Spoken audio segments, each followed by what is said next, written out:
Bon, la dialyse péritonéale, c'est un petit peu mon truc, comme on dit. Et on m'a demandé de faire recommandation de bonnes pratiques en 30 minutes. Donc là, je me suis dit, challenge impossible. Donc en fait, j'ai préparé un long diaporama où il y a plus de 100 diapositives, mais je ne vais pas parler des 100 diapositives. Je vais vous laisser le diaporama et vous l'utiliserez comme vous voulez. Je vais peut-être insister sur des points qui me semblent plus importants. Donc, la première chose déjà, c'est que quand on parle de dialyse péritonéale, on a un petit peu l'impression de parler d'une méthode un petit peu artisanale comparativement à l'hémodialyse qui est une méthode de haute technologie. Pourtant, en dialyse péritonéale, c'est comme en hémodialyse, hein, on a un abord de dialyse, on a une membrane de dialyse, on a du dialysat, on a une circulation de sang et de dialysat l'un contre l'autre, donc c'est exactement le même principe, et donc on doit appliquer exactement le même mode de raisonnement qu'en hémodialyse. Il nous faut choisir un cathéter, enfin la voie d'abord, hein, nous c'est forcément un cathéter, vérifier que ce cathéter fonctionne, choisir ensuite son type de dialysat, quelle quantité d'épuration on veut fournir à notre patient, quelle modalité de dialyse on doit utiliser. Ça peut être, en hémodialyse, ça va être HDF, hémofiltration, tout ce que vous voulez, là ça sera différent. Quel volume on va utiliser et quel UF on va choisir. Alors la première étape qui me semble la plus importante, mais vraiment de loin, et c'est comme en hémodialyse, si on n'a pas d'abord, ça ne marchera jamais, c'est le cathéter de dialyse péritonéale. Alors ce cathéter de dialyse péritonéale, en fait, il a des grandes caractéristiques. Un segment externe, qui peut être droit ou courbé, le manchon André-Cron externe ou interne ou les deux, et le segment interne, droit ou spiralé. Donc on a énormément de types de cathéters de dialyse péritonéale, et là, vous allez être confronté à des effets d'école. Tout le monde va dire « le mien, c'est le mieux ». Mais en fait, il y a eu une grande méta-analyse qui a été faite sur l'effet des différents types de cathéters, en étudiant tout ce qui pouvait se passer qui soit en lien avec un cathéter, et finalement, il ne se passe pas grand-chose. Il y a peut-être un tout petit avantage au cathéter droit, mais vous voyez que dans la méta-analyse, là, c'était basé sur 2 seules études, donc c'est peut-être juste un effet centre. Sinon, en gros, il n'y a pas de différence entre les différents types de cathéters sur les outcomes. Donc en fait, si votre cathéter, votre chirurgien vous dit « moi je préfère », ou si vous préférez les cathéters double manchon, spiralés, je ne sais pas quoi, pas de problème, si ça fonctionne bien, il faut faire comme ça. Juste mon opinion personnelle, qui n'est basée sur rien, à part mon opinion, c'est qu'il faut utiliser plutôt les cathéters droits chez les patients obèses parce qu'il y a quand même un débit qui semble un petit peu plus facile à atteindre. Comment il faut le poser ce cathéter? Je sais qu'au Maroc, vous avez développé la pose percutanée par le néphrologue. Ça peut être une pose chirurgicale. En France, c'est plutôt la pose chirurgicale parce qu'on a l'accès à la célioscopie derrière. En fait, peu importe. On voit qu'il n'y a pas grande différence entre le néphrologue ou le chirurgien pour ce qui est des complications mécaniques et les complications infectieuses. Vaut mieux un néphrologue qui sache bien faire qu'un chirurgien qui fait ça parce que c'est en fin de programme. Donc il faut faire ce qu'on veut. Surtout, il ne faut pas oublier de faire une antibioprophylaxie avant la pause. C'était déjà démontré par une étude randomisée et nous, on a repris toutes les données récentes et on voit que l'antibioprophylaxie, ça réduit le risque d'infection péritonéale précoce, celles qui surviennent dans les 6 premiers mois. Est-ce qu'il faut faire une pose du cathéter sous anesthésie ou sous anesthésie loco-régionale? Alors, on peut tout à fait faire ça sous anesthésie loco-régionale. C'est beaucoup plus simple. On peut se passer de l'anesthésiste en réalisant ce qu'on appelle un tap block, injecter un anesthésique local dans une zone particulière qui fait une sorte d'anesthésie loco-régionale. Ça fonctionnera très bien. Vous avez mis votre cathéter. Bon, qu'est-ce qu'il faut faire? Il faut vérifier que ce cathéter fonctionne. Ça, c'est notre problème majeur. Donc, on va laisser le manchon André-Cron être colonisé par le tissu conjonctif. Donc on va faire son premier pansement à J7 pour pas entraîner la mobilisation du manchon d'acron qui du coup va être moins bien colonisé par les cellules. Quand on fera son premier pansement à J7, on va vérifier que ça marche. C'est comme quand on touche une fistule, est-ce que la fistule fonctionne? Donc on va faire un test d'infusion-drainage. Et comme on va injecter du liquide, on va le drainer, en même temps on va regarder à quoi ça ressemble. Ne pas oublier, pour la prévention des infections, qui reste une complication quand même très importante de la dialyse, l'antibioprophylaxie à l'insertion du cathéter et l'application systématique de mupirocine à l'orifice de sortie du cathéter. Je sais ce que vous allez me dire. Au Maroc, on n'a pas de mupirocine. Vous en avez? Parce que j'avais eu une question d'une Marocaine et qui m'avait demandé est-ce qu'on peut mettre de la fusidine? La réponse non, parce que ça va sélectionner des germes résistants. Donc, il vaut mieux rien mettre plutôt que de mettre de la mupirocine, de la fusidine. En tout cas, si vous pouvez, mettez de la mupirocine, peu importe que le patient soit porteur ou pas de germes, etc. Chaque fois qu'il y a des soins, hop, on fait les soins, on met de la mupirocine. Et ça, vraiment, c'est très efficace sur la prévention des infections. On vérifie que le cathéter marche. On fait donc injection de 1 litre et on draine. Et on regarde si ça draine. Et on va voir, c'est les infirmières qui nous disent ça, le point de cassure du drainage. Et à un moment, ça va moins bien drainer. Bon, ça c'est normal. Il y a un point de cassure. Ce point de cassure, à partir du moment où il ne survient pas à plus de 80% du volume injecté, que le drainage du dialysat il est quasi complet, que le temps de drainage il se fait en moins de 20 minutes, aucun problème, c'est normal. Mais ce point de cassure, il faut quand même vérifier qu'il ne survient pas trop précocement, parce que si vous mettez le patient en dialyse péritonéale automatisée, une machine, c'est bête. Vous allez lui dire, récupère tout le dialysat. Mais vous voyez que, qu'est-ce qui va se passer? Elle va drainer jusqu'à ce qu'elle ait tout récupéré. Il va y avoir des alarmes, et puis on va perdre du temps de dialyse. Donc le jugement, là, c'est quoi à peu près le point de cassure? Et pouvoir mettre un petit volume mort qui ne sera pas drainé à chaque fois, très très important, pour ne pas perdre du temps de dialyse, et pas embêter le patient avec des alarmes sempiternelles pendant toute la nuit. Donc c'est un petit truc très simple. On inspecte le dialysat. C'est d'autant plus important s'il y a une dysfonction du cathéter. Là, de grandes situations, il peut être limpide et il y a une dysfonction de cathéter. On fait une radio de face et on identifie le problème, constipation, déplacement ou rétention aiguë d'urine, ça peut donner ça aussi. Et là, le traitement, en fait, c'est rétablir le transit.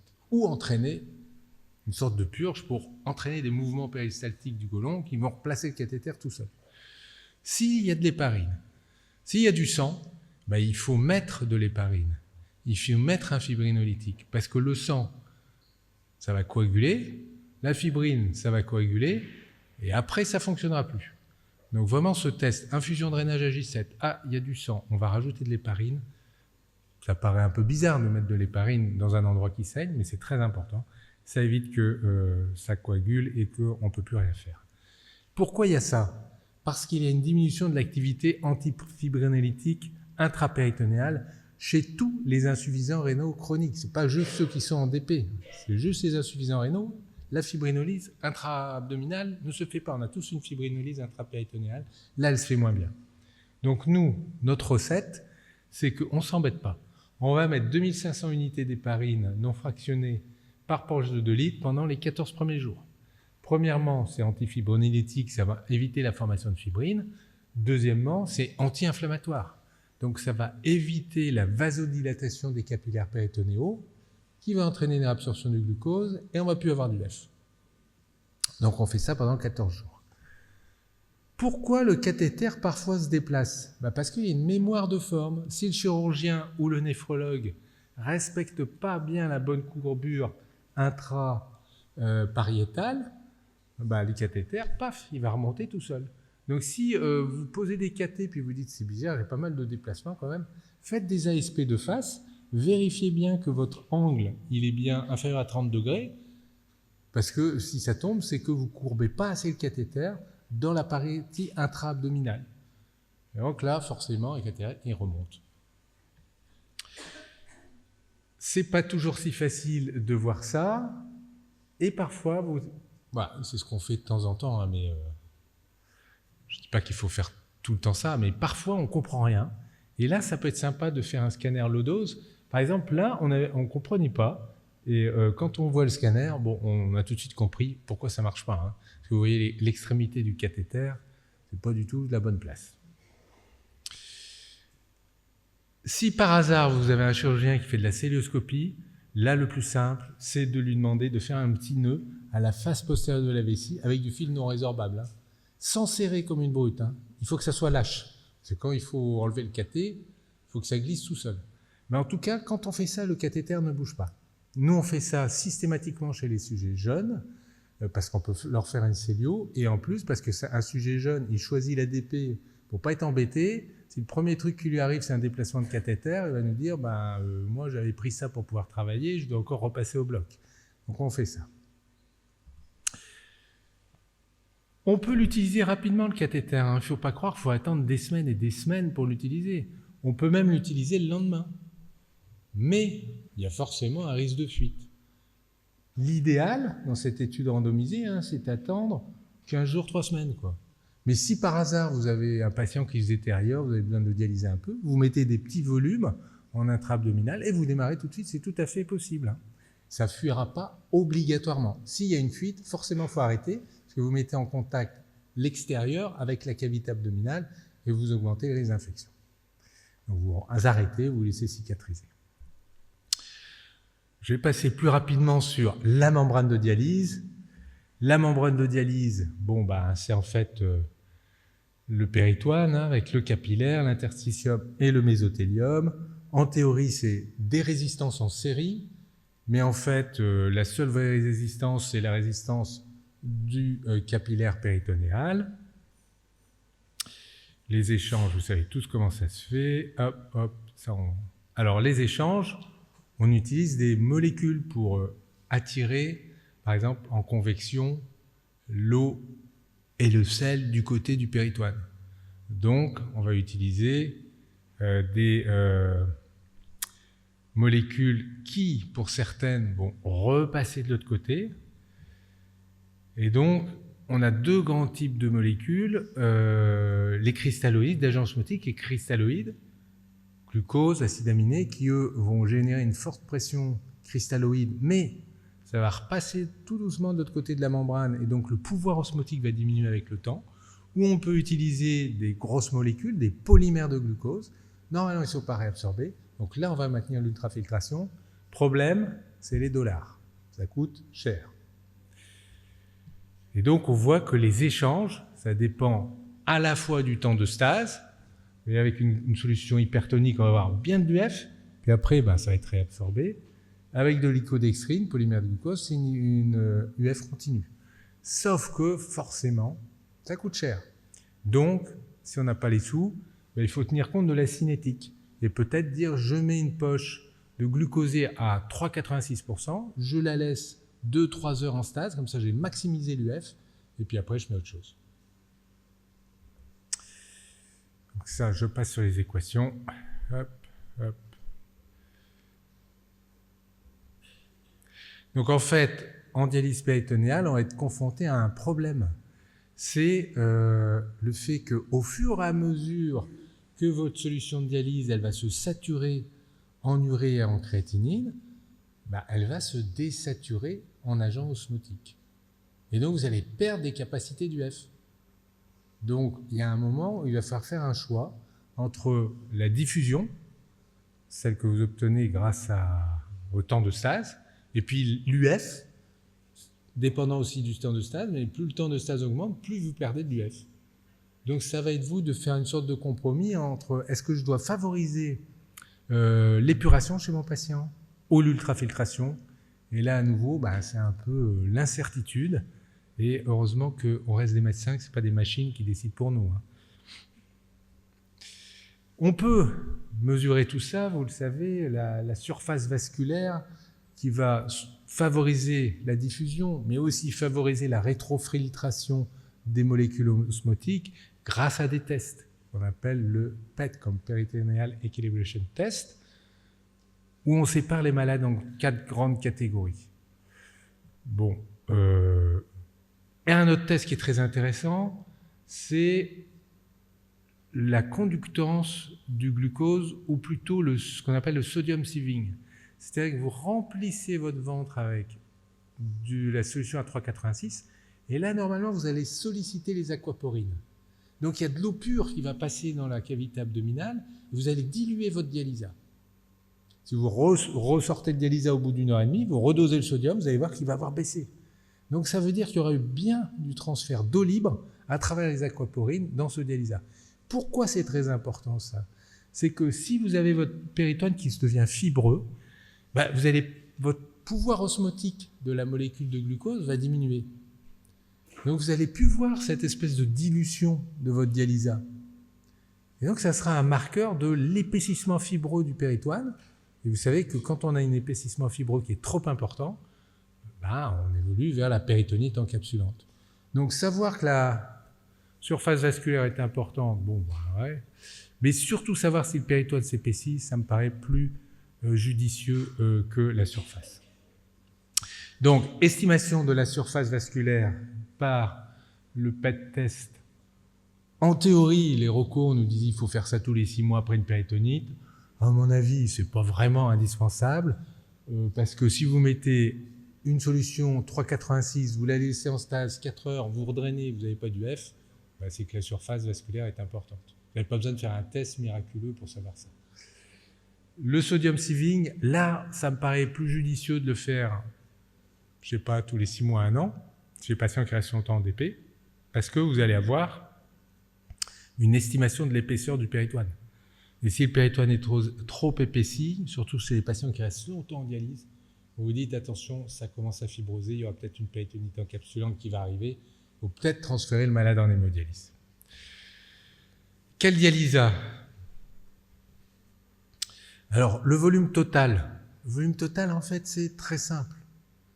Les recommandations de niveau A, donc ça c'est du sérieux, c'est soit de dire que la prescription initiale ne doit pas dépasser 4 fois 2 litres, donc total 8 litres, mais qu'elle peut être inférieure. Donc ça va être 8 litres ou 6 litres en fonction de la fonction rénale résiduelle du patient. Et ce volume total de dialysa, on le fait soit à la main, soit avec une machine. Mais ce n'est pas la machine qui doit imposer que parce que c'est une machine, il faut faire plus de dialysa. Souvent, on pense que parce qu'on met une machine DPA, allez hop, il faut mettre 15 litres parce que ça fait sérieux. Non, 8 litres suffit, soit à la main, soit avec une machine. Bien sûr, on nous a donné des critères de KT sur V qui ne servent à rien, mais le KT sur V, en général, admis en dialyse péritonéale, c'est à plus de 1,7. Moi, j'ai tendance à me dire que le KT sur V en dialyse péritonéale, ça sert surtout à vérifier que le malade fait sa dialyse. Parce qu'en fait, il y a une très très mauvaise relation entre la clairance de l'urée et la clairance des vraies toxines urémiques. Vous voyez que la clairance, il y a une grande différence entre la clairance de l'urée, la clairance péritonéale de l'urée, et puis la clairance de quelque chose qui nous intéresse, comme le pécrésyl sulfate. On voit bien que la clairance rénale du paracrésol, elle est super importante, la clairance péritonéale, elle n'est pas top. Donc ce n'est pas l'urée qui nous résout le problème, c'est qu'il faut avoir une idée de ces toxines urémiques.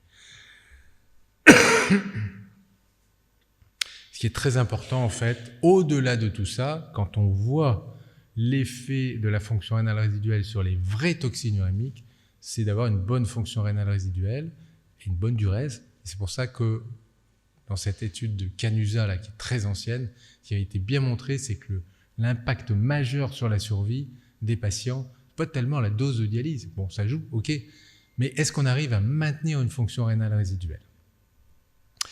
Les dialysas, comment on va les choisir? On va choisir l'agent osmotique. Alors, tout dépend de l'argent qu'on a devant soi. En théorie, pour les stases longues, les colloïdes. Stases courtes, les cristalloïdes, glucose, acide aminé. Calcium, entre 1,75 et 1,25. On n'a pas de 1,5. Et le tampon, ça peut être du lactate ou du bicarbonate lactate. Alors, on va vous dire, oui, mais attention, il faut des solutions biocompatibles. parce que tout ce qui est bioincompatibilité, ça va avoir des effets locaux sur la membrane péritonéale, ça va avoir des effets systémiques. Est-ce qu'on a des données sérieuses? L'étude du reste s'était intéressée à l'effet sur la fonction rénale résiduelle de solutions pauvres en produits de dégradation du glucose comparé à des solutions conventionnelles. Petit effet, hein, c'est pas miraculeux finalement. Petit effet positif peut-être des solutions biocompatibles sur la fonction rénale résiduelle. Même chose concernant l'étude BALANCE, qui était une étude randomisée pH neutre versus solution conventionnelle sur la fonction rénale. Et là, pas de différence. Donc en fait, si vous faites de l'ADP avec des solutions qui ne sont pas soi-disant biocompatibles, il ne faut pas non plus s'auto-flageller. Ce n'est pas si grave que ça. On manque de preuves scientifiques sur l'intérêt de ces solutions. Les acides aminés, alors oui, ça fait sérieux, les acides aminés, ça apporte des acides aminés. Mais en fait, ça n'améliore pas du tout le statut nutritionnel de vos patients de leur apporter des acides aminés par le ventre. Ça permet juste de réduire l'exposition au glucose.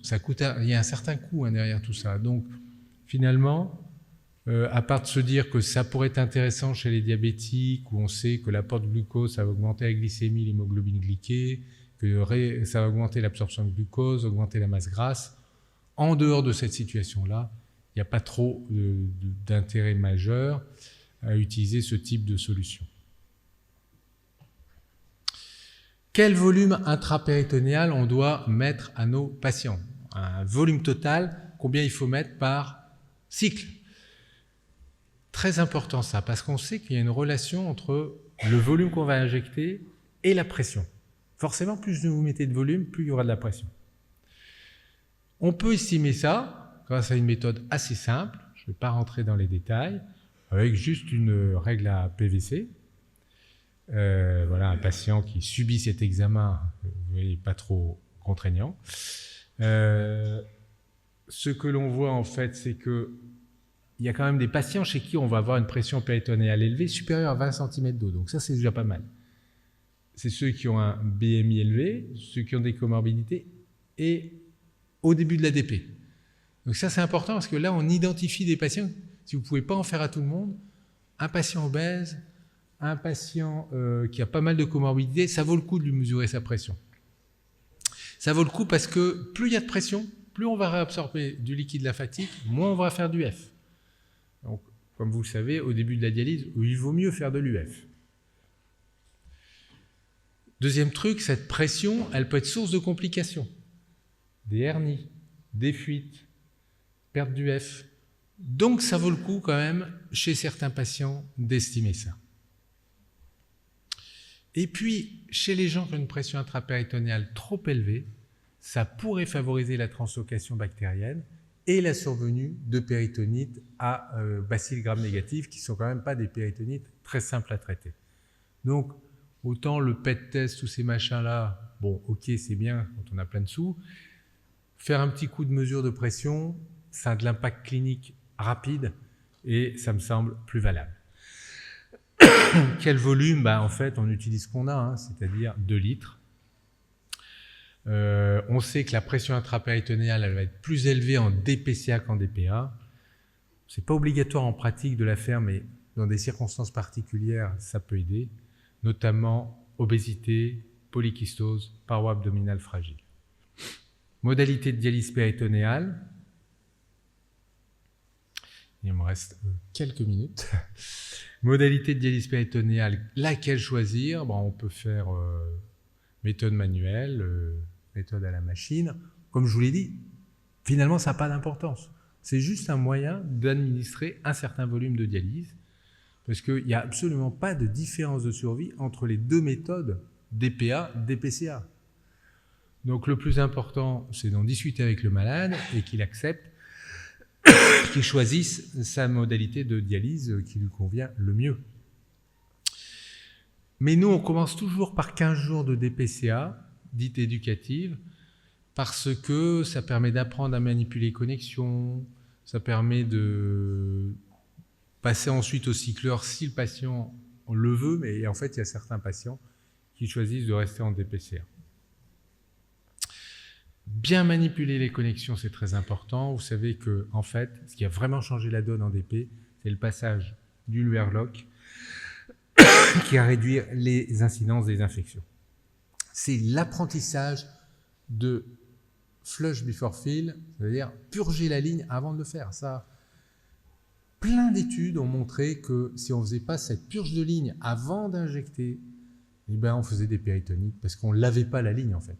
Donc c'est 2 petits trucs à apprendre aux patients. Se connecter, bien purger sa ligne, je peux vous dire qu'ils oublient tout le temps, ben c'est très très important pour éviter les péritonites. Ça, on va passer ceci, hop.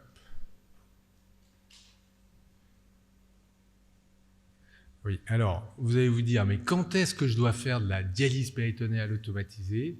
Eh bien, les recommandations actuelles, c'est chaque fois qu'on veut diminuer le volume par cycle, qu'on veut réduire le temps de stase, augmenter le volume total de dialysa, ça va faire trop d'échanges, ou diminuer le nombre de connexions.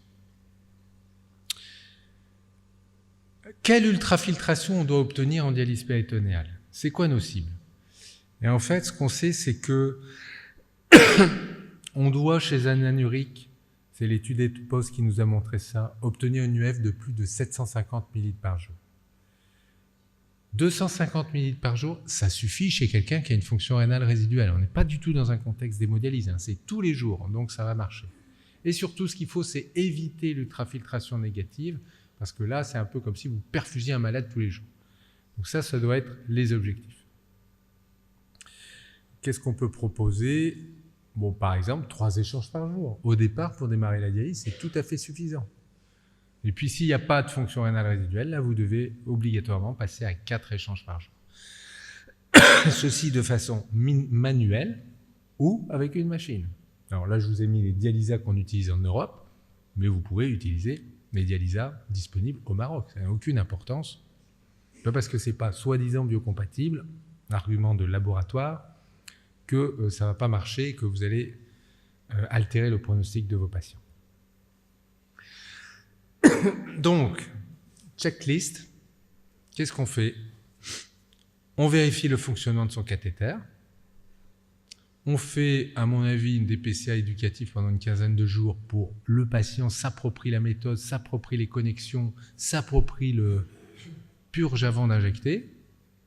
Si on a la chance d'avoir un dialysa biocompatible, tant mieux, mais ce n'est pas ça qui va altérer le pronostic du patient. Volume, on peut tout à fait commencer à 3 fois 2 litres par jour. C'est pas grave, parce que vous avez l'addition de la fonction rénale résiduelle. UF, il n'y a pas d'objectif d'UF. Ce qu'il faut, c'est éviter l'ultrafiltration négative. L'éducation, forcément, ça va être le niveau d'autonomie. Et la checklist, c'est aussi de vérifier au bout de 7 jours que le patient va bien. Donc juste, pour terminer, car il reste encore plein de diapositives que je ne vous montrerai pas, mais je vous laisse le diaporama si vous en avez besoin. Les 3 grands principes normands, c'est pour l'ADP, il faut que ça marche. Pour l'ADP, c'est une méthode de domicile, il faut que ça soit simple. Ne vous laissez pas embrouiller l'esprit par des grands experts qui vont vous faire des calculs incroyables. Et il faut avoir le résultat du PET test avant que le cathéter soit posé. 3e principe, en dialyse péritonéale, moins vous avez de cycles, moins vous aurez d'alarmes et moins on va vous embêter. Et le patient sera moins embêté aussi. La dialyse péritonéale, c'est vraiment pas plus compliqué que l'hémodialyse. Il faut sûrement l'utiliser plus souvent. Et on a discuté avec Myriam hier soir de tous ces patients qui sont enclavés dans le RIF là, et qui doivent faire des kilomètres pour venir faire une séance d'hémodialyse dans un centre. Pourquoi pas faire de la DP à domicile avec 3 poches par jour, ça peut très bien marcher. Donc il faut l'utiliser sûrement plus souvent et pas la rendre plus compliquée que l'hémodialyse pour avoir l'air savant. Dernière chose, l'ADP ça marche parce qu'il y a une règle universelle, il faut une équipe. Et l'équipe, elle doit être en grande partie basée sur les infirmières parce que clairement, c'est elles qui gèrent les appels téléphoniques, les installations de domicile, etc., etc. Voilà, merci de votre attention.